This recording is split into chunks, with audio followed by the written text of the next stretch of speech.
ಈಗ ಯಶಸ್ಸಿನ ಹಿಂದೆ ಬಿದ್ದು ಜನ ಟೋಟಲಿ ರೇಸಿಗೆ ಬಿದ್ದುಬಿಟ್ಟಿದ್ದಾರೆ. ರೇಸಿಗೆ ಬಿದ್ದಾಗ ಒತ್ತಡ ಶುರುವಾದಾಗ ಒಳಗಡೆ ಸಂತೋಷ, ಆತ್ಮತೃಪ್ತಿ ಇಲ್ಲದೆ ಇರೋದು. ಎಷ್ಟು ದಿನ ಜನ ಇದೇ ಥರ ಬದುಕಬೇಕು, ಅಥವಾ ಆ ಥರ ಆಲ್ರೆಡಿ ಬದುಕ್ತಾ ಇರೋರಿಗೆ ನಿಮ್ಮ ಸಂದೇಶ ಅಥವಾ ನಿಮ್ಮ ಕಿವಿ ಮಾತೇನು?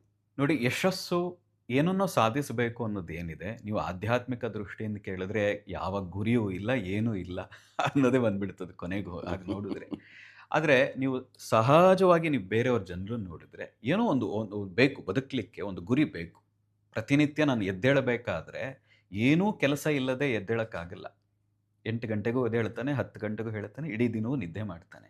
ಯಾರಿಗೆ ಏನನ್ನೋ ಸಾಧಿಸಬೇಕು ಅಂತಿದೆ, ನಿದ್ದೆ ಬೆಳಗ್ಗೆ ಬೇಗ ಎಬ್ಬಿಸ್ತದೆ ಅವನು. ಆ ಕಾರಣಕ್ಕಾದ್ರೆ ಏನೋ ಒಂದು ಗುರಿ ಇಟ್ಕೋಬೇಕು, ಅದು ತಪ್ಪಲ್ಲ. ಇದನ್ನು ಸಾಧಿಸಬೇಕು, ಈ ಯಶಸ್ಸನ್ನು ಮುಟ್ಟಬೇಕು ಅನ್ನೋದೇನಿದೆ, ಅದು ಇಲ್ಲದೆ ಹೋದರೆ ಬೆಳಗ್ಗೆ ಎದ್ದೇಳಕ್ಕಾಗೋದೇ ಇಲ್ಲ. But at what cost? ಆದರೆ ಆ ಯಶಸ್ಸನ್ನು ಸಾಧಿಸುವ ದಾರಿ ನಿಮ್ಮ ಮನಸ್ಸು, ನಿಮ್ಮ ಬುದ್ಧಿ ಏನಿದೆ ಹಾಳು ಮಾಡಿಕೊಳ್ಳೋ ಸ್ಥಿತಿ ಆಗಿರಬಾರ್ದು.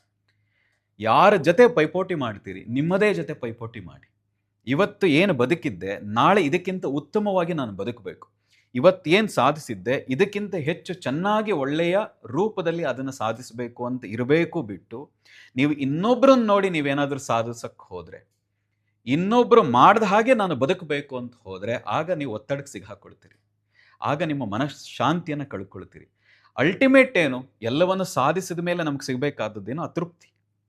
ನನಗೊಂದು ಐಫೋನ್ ತಗೋಬೇಕು ಅನ್ನೋ ಗುರಿ ಏನಾದರೂ ಸಣ್ಣದಾಗಿ ಇಟ್ಕೊಂಡಿದ್ರೆ, ತಗೊಂಡಾಗ ನಮಗೊಂದು ಸಂತೋಷ ಆಗ್ತದೆ, ತಗೊಂಡೆ ಅಂತ. ಅದನ್ನು ಪ್ರತಿ ಸರಿ ಮುಟ್ಟಿ ನೋಡ್ತೀವಿ, ಪ್ರತಿ ಸರಿ ಒಳಗೆಲ್ಲ ಹುಡುಕಾಡ್ತೀವಿ, ಅದು ಮಾಡಬೇಕಾದ್ರೆ ಸಂತೋಷ ಆಗ್ತದೆ. ಅದೇ ಇನ್ನೊಬ್ಬರ ಕೈಲಿ ಅದಕ್ಕಿಂತ ಹೆಚ್ಚಿನ ದೊಡ್ಡದು ನೋಡಿದಾಗ ಇಲ್ಲಿರೋದು ಬಿಟ್ಟು ಹೋಗ್ತದೆ. ಈ ಸಂತೋಷ ಹಾಳು ಮಾಡ್ಕೊಳ್ತೀರಿ. ಹಾಗೆ ಮಾಡ್ಕೋಬಾರ್ದು ಅಂತಿದ್ರೆ, ಇನ್ನೊಬ್ಬರಿಗಾಗಿ, ಇನ್ನೊಬ್ಬರು ನೋಡ್ತಾರೆ ಅನ್ನೋದಕ್ಕೋಸ್ಕರವಾಗಿ ನಿಮ್ಮ ಯಶಸ್ಸನ್ನು ಪಣವಾಗಿ ಇಡಬೇಡಿ.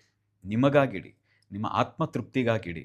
ಆಗ ಮಾತ್ರವೇ ಅದನ್ನು ಸಾಧಿಸಿದಾಗಲೂ ಕೂಡ ಅದನ್ನು ಎಂಜಾಯ್ ಮಾಡ್ತೀರಿ.